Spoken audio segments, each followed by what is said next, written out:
মাই আমগুলা তোমার চাচার বাড়িতে দিয়ে আসো। রীতা গো বাড়িতে? ঠিক আছে মা, আয় মিঠু, চল যাই।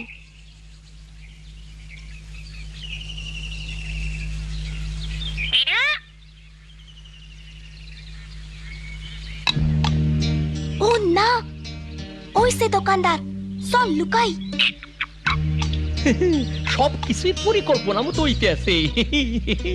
ওই বাচ্চা মাইয়াডারে আমার পোলার বউ বানামু। কম বয়সের মাইয়ারা খুব নরম স্বভাবের হয়। অরে দিয়া ঘরের সব কাম কাজ করেন যাইবো, আমার আর কাজের লোকের বেতন দিতে হইব না। আমার পোলা বাবু আজ শহর থেকে বাড়ি আইবো, ভালা জোর মিলছে। কম বয়সের মাইয়া। এই কম বয়সী মাইয়া ডাকে